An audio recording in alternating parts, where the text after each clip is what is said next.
Assalamualaikum warahmatullahi wabarakatuh. Bismillah, alhamdulillah, la haula wa la quwata illa billah, amma ba'du. Para sahabat panduan ibadah AR yang insya Allah kita di sini akan sama-sama belajar. Ya. Jadi bukan untuk mengajari tapi sama-sama belajar. Imam Syafi'i pernah berkata, ta'alam falaisal mar'u yuladu aliman. Belajarlah karena tidak ada seorang pun yang terlahir di dunia ini dalam keadaan berilmu. Sehingga kita di sini untuk saling mengingatkan satu sama lain, belajar satu sama lain. Sehingga nanti kelak jikalau masih ada perbedaan di dalam masalah fikih, karena fikih ini luas, ataupun kesalahan-kesalahan dari apa yang Al-Fakir sampaikan, silakan bisa dikoreksi, dikomentar, diperbaiki. Insya Allah Al-Fakir sangat senang untuk saling mengingatkan satu sama lain. Insya Allah kali ini kita akan sama-sama sedikit membahas mengenai furudul wudu'i, yaitu fardu-fardu wudu atau rukun-rukun wudu atau kewajiban-kewajiban di dalam wudu. Nah, wudu ini sangat penting. Kenapa? Karena salah satu sahnya sholat itu yaitu dengan berwudu. Sholat kita tidak akan sah manakala wudu kita tidak benar. Sholat kita tidak sah kalau kita tidak memiliki wudu. Sebagaimana ada satu hadis yang diriwayatkan oleh Bukhari Muslim, la yaqbalullah sholata ahadikum idza ahdasa hatta yatawaddoa. Allah itu tidak menerima sholat salah seorang di antara kamu bila berhadas sampai ia berwudu. Nah, artinya wudu ini adalah suatu kewajiban yang harus kita lakukan ketika hendak melaksanakan sholat maupun membaca Al-Quran dan yang lainnya. Dan perintah wudu ini terdapat dalam Quran surat Al-Ma'idah ayat 6. Jadi Al-Ma'idah ayat 6, ya ayyuhalladzina amanu idza qumtum ila sholati faghsilu wujuhakum wa aydiyakum ilal marafiqi wamsahu biru'usikum wa arjulakum ilal ka'bain. Wahai orang-orang yang beriman, bila kalian hendak sholat, basuhlah wajah kalian, tangan kalian hingga siku. Usaplah kepala kalian dan basuhlah kaki kalian hingga mata kaki. Nah, ini perintah diwajibkannya untuk melaksanakan wudhu. Nah, insya Allah kali ini kita akan sedikit membahas mengenai rukun-rukun wudhu. Di dalam kitab Safinatun Najah, bahwasanya rukun wudhu itu ada 6. Yang pertama adalah an-niyat, yaitu niat. Nah, rukun pertama wudhu yaitu niat. Yang kedua adalah ghuslul wajhi, yaitu membasuh muka. Membasuh muka atau wajah. Sami mawon ya, muka atau wajah. Yang ketiga rukun wudhu itu ghuslul yadaini ma'al mirfaqaini, yaitu membasuh kedua tangan berserta kedua siku. Membasuh kedua tangan beserta siku. Ayat ini terlalu panjang. Membasuh kedua tangan sampai siku. Yang keempat, mashu syai'in minar ro'si, yaitu mengusap sebagian kepala. Nah, mengusap sebagian kepala.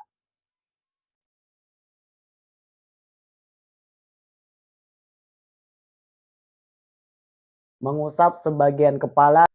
Yang kelima adalah ghuslul rijlaini ma'al ka'bain, yaitu membasuh kedua kaki beserta kedua mata kaki.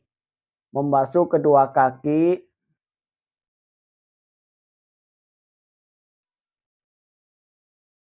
sampai mata kaki.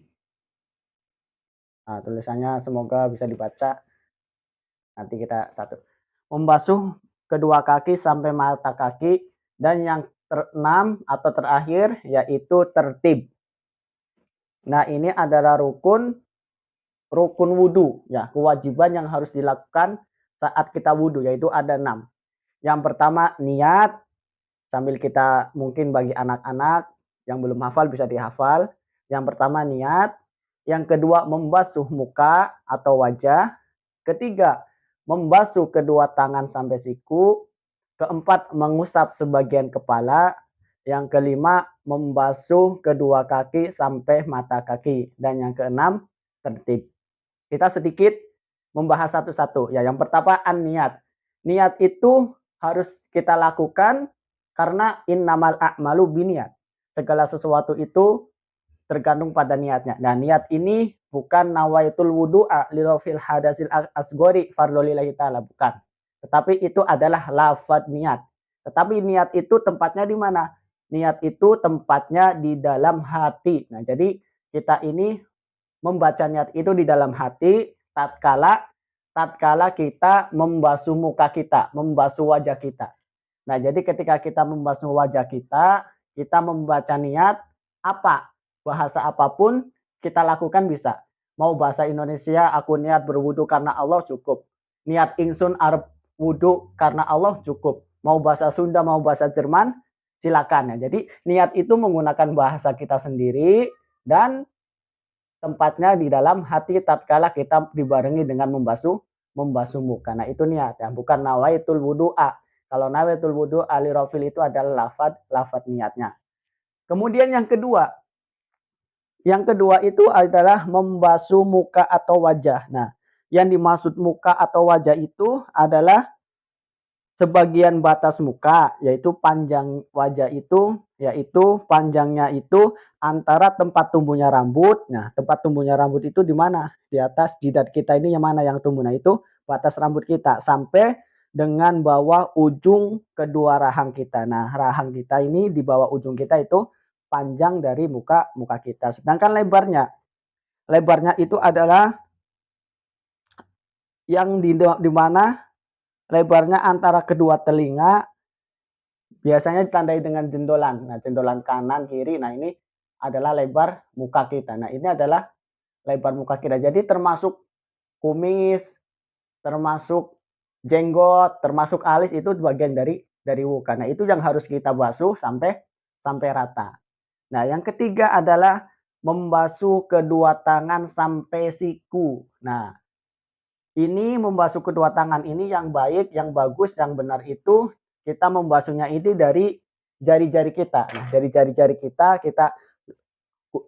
kucurkan air sampai diratakan, bukan dari siku. Nah, ini kebalik. Banyak orang yang melaksanakan wudhu dari siku dulu. Nah, ini salah. Tapi yang benar yaitu dari jari-jari kita, kemudian kita ratakan ke semua tangan batasnya sampai siku. Nah, itu batasan dari yang ketiga, yaitu membasuh kedua tangan sampai siku.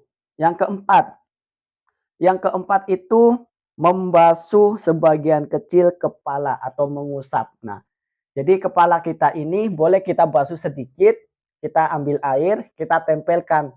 Mau di depan, mau di samping, mau di belakang itu sah, asal itu kepala kita dari kepala kita yang ada rambut tumbuhnya itu. Nah, lalu bagaimana dengan rambut yang panjang? Nah, kalau rambut yang panjang, yang dibasuh itu bukan rambutnya, mentang-mentang rambut kita di bawah pundak, kemudian kita basuh aja yang di bawah pundaknya, itu tidak sah. Ya, kenapa? Karena itu bukan wilayah kepala. Yang di sini adalah membasuh sebagian kepala. Nah, jadi mengusap sebagian kepala itu ya yang ada tumbuh rambutnya, baik mau di belakang, yang termasuk kepalanya, atau mau depan atau sampingnya. Jadi kalau wanita atau yang punya laki-laki punya rambut panjang, jangan sampai mengusap sebagian rambutnya doang, salah, tapi mengusap sebagian kepala. Yang kelima, membasuh kedua kaki sampai mata kaki. Nah, ini sampai mata kaki atau sampai entok-entok kalau bahasa Jawa itu ya. Jadi membasuhnya seperti yang tadi, seperti tangan dari jari-jari kemudian sampai ke mata kaki. Lebih dikit nggak apa-apa, asal jangan sampai ke dengkul ke atas. Nah, itu makruh ya, nggak boleh. Tapi kalau lebih dikit dari atas mata kaki nggak apa-apa. Nah, yang keenam, tertib. Apa maksudnya tertib? Tertib itu ya diawali dengan niat, membasuh muka, habis itu membasuh kedua tangan sampai siku, mengusap sebagian kepala, kemudian membasuh kedua kaki. Nah, itu yang dimaksud dengan tertib. Jangan sampai habis niat kita mengusap sebagian kepala, habis itu kita membasuh muka, habis itu kita membasuh kaki. Nah, ini nggak tertib, itu nggak sah. Nah, maka rukun ini penting. Oleh karena itu, mari kita sama-sama yang mungkin sudah paham, semoga menjadikan kita untuk lebih semangat lagi mengingatkan, dan kemudian yang belum paham semoga kita bisa saling mengingatkan satu sama lain, nanti kelak mengajarkan kepada anak-anak kita. Inilah di antara sekelumit sedikit tentang pembahasan rukun-rukun di dalam berwudu. Semoga yang sedikit ini bisa bermanfaat khususnya untuk Al-Fakir sendiri, umumnya kepada semuanya.